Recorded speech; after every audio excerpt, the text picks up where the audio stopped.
pozik dator kontu kontari. Bat, bi, hiru, hemen da miru, gure gana kontu kontari.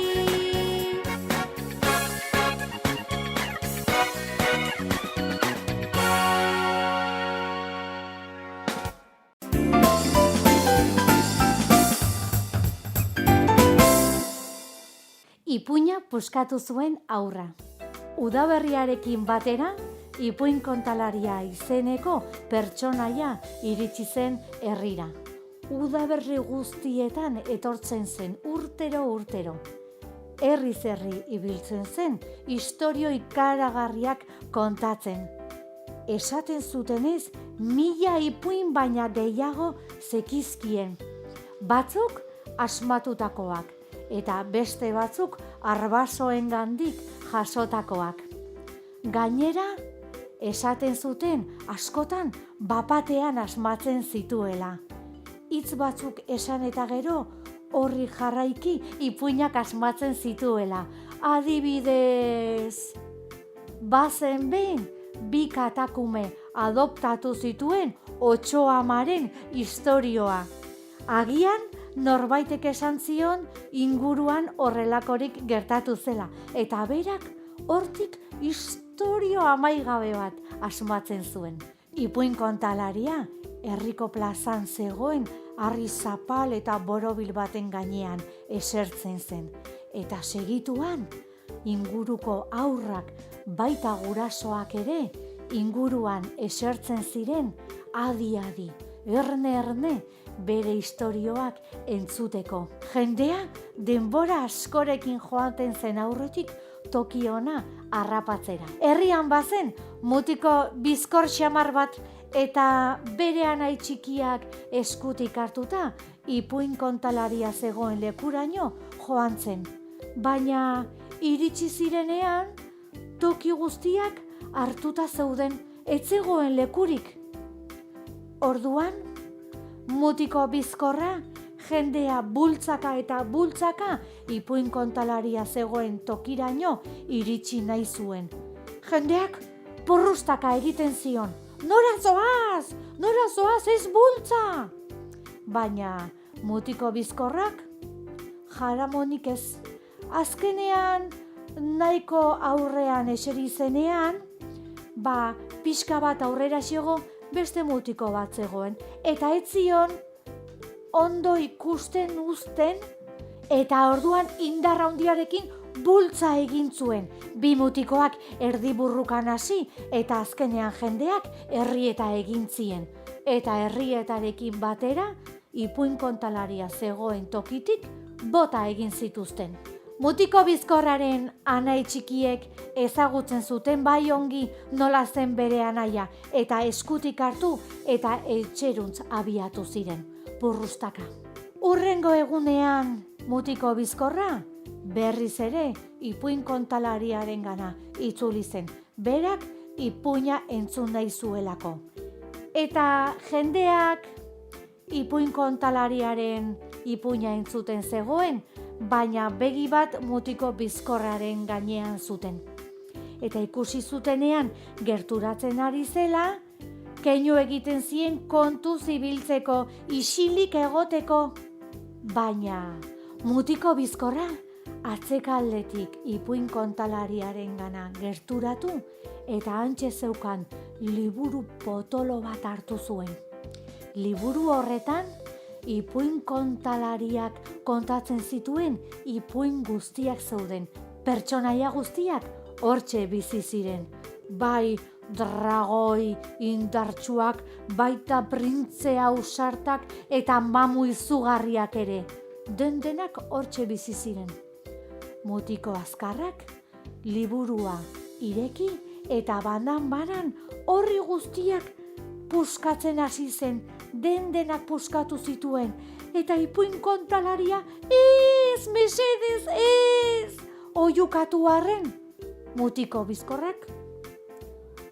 Horri guztiak banan puskatzen jarraitu zuen. Horriak puskatzearekin batera, oiuak entzuten ziren, eta bapatean kristalezko jarroi bat puskatuko balitz bezala entzuten ziren oihuekin nahasturik.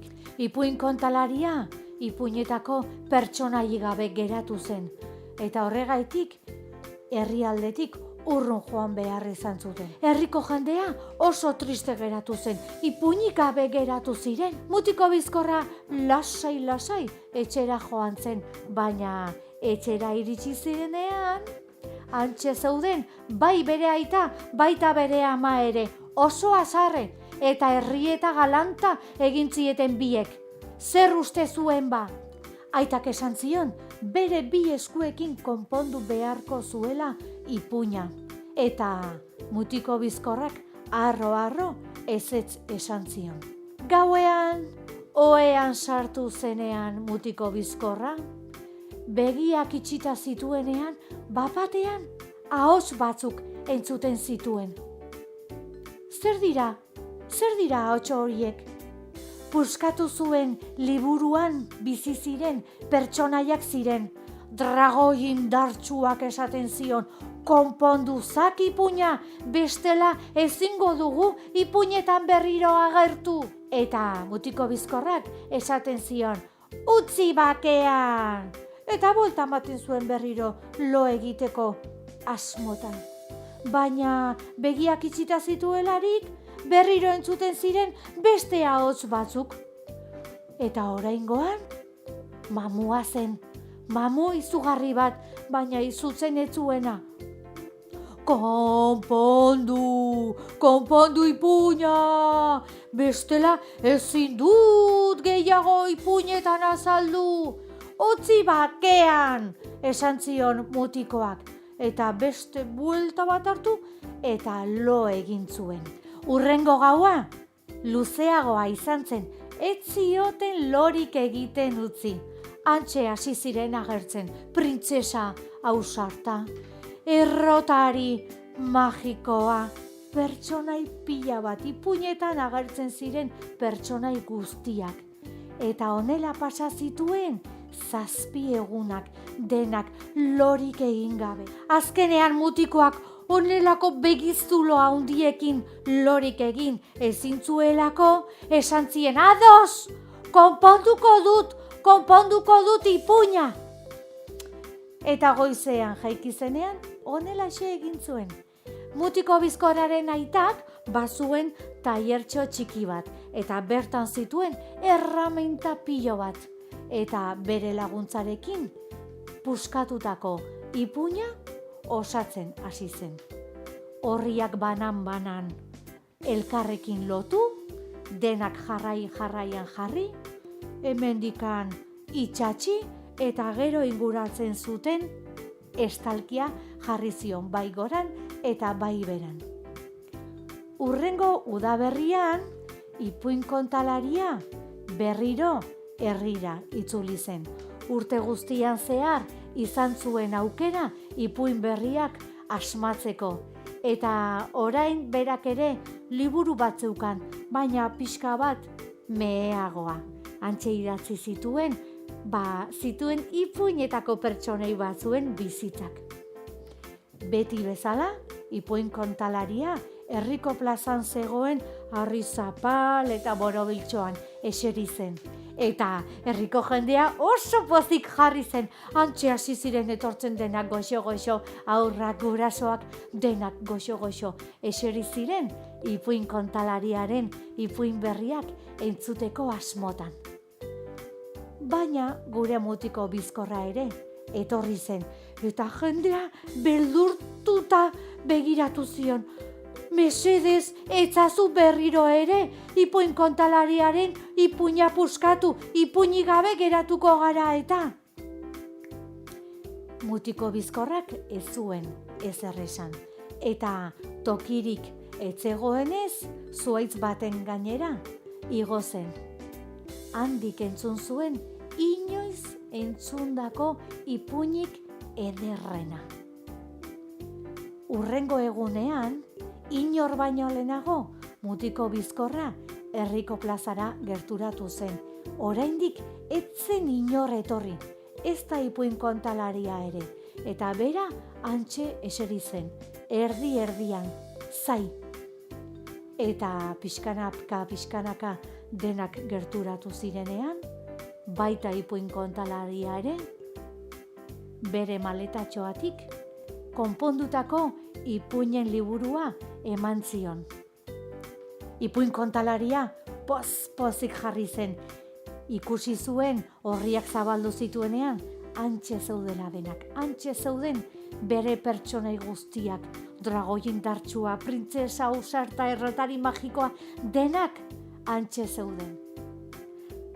Eta ikusi ahal izan zuen, Mutiko Bizkorrak liburua konpontzeaz gain, orrien ertzetan ipuin labur batzuk idatzi zizkiola. Irrifar handi bat eskaini zion ipuin kontalariak Mutiko Bizkorrari. Eta handik aurrera, gure Mutiko Bizkorra izaten zen lehenbizikoa ipuin kontalariaren ipuinak entzuteko prest zegoena.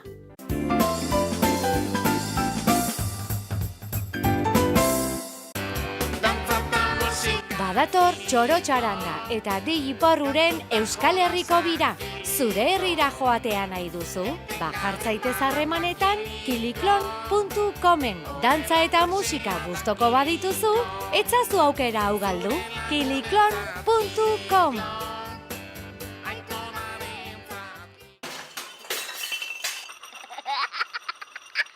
Kaixo lagunak, zer modu zaudete? Gogoratu, zuen marrazkiak ikusteko irrikitan nagoela. Beraz, bidalitzazue zuen marrazkiak helbide honetara. Eta gero, denak elkarrekin gure saioan ikusiko ditugu. Ados, marraztira!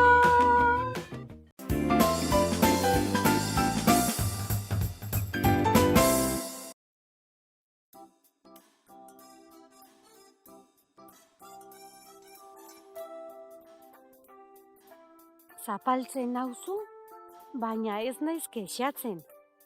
Zikintzen banaiz, nauzu garbitzen. Beti noa nire biskiarekin ibiltzen. Zer naiz? Zapaltzen nauzu, baina ez naiz kexatzen. Zikintzen banaiz, nauzu garbitzen. Beti noa nire biskiarekin ibiltzen. Zer naiz? Zapata? Bete eta igotzen naiz, eta hutsik jeitsi. Oztuko da sopa, azkarrez banabil. Zer naiz? Bete eta igotzen naiz, eta hutsik jeitsi. Oztuko da sopa,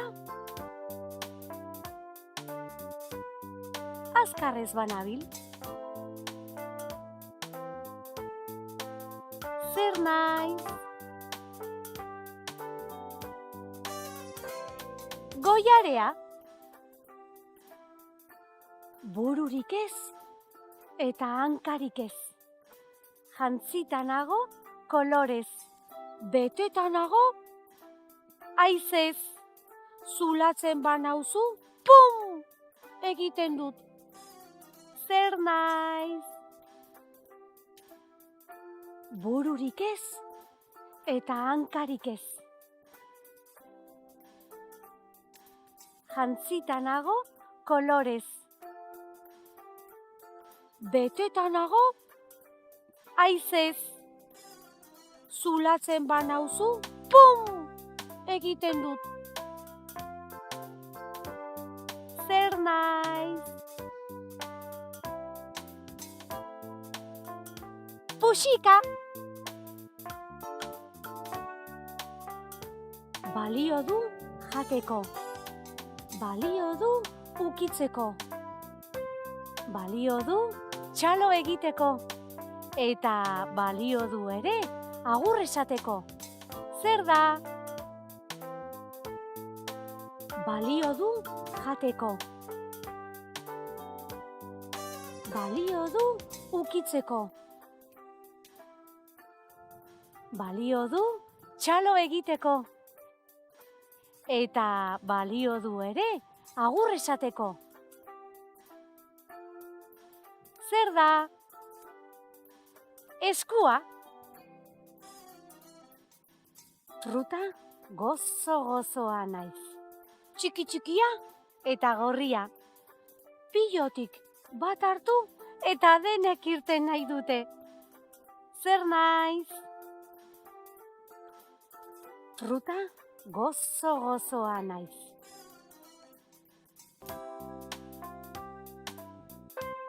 Txiki-txikia eta gorria. Pilotik bat hartu eta denek irten nahi dute. Zer naiz?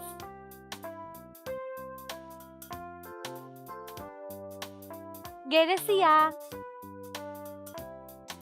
Tramankulu honek alaitzen ditu tristeak, etengabe emanaz, musika eta albisteak. Zer da? Tramankulu honek alaitzen ditu tristeak, etengabe emanaz, musika eta albisteak. Zer da? Irratia.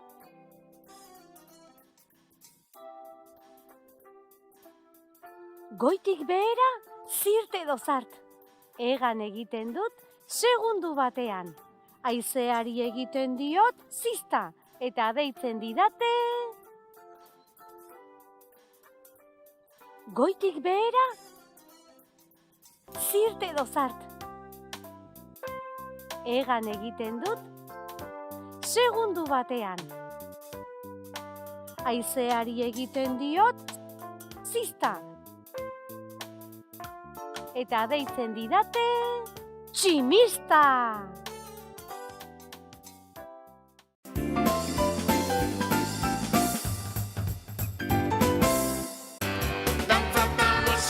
Badator txoro txaranga eta Dei Iparruren Euskal Herriko bira. Zure herrira joatea nahi duzu?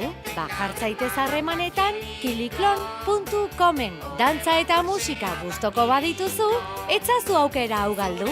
kiliklon.com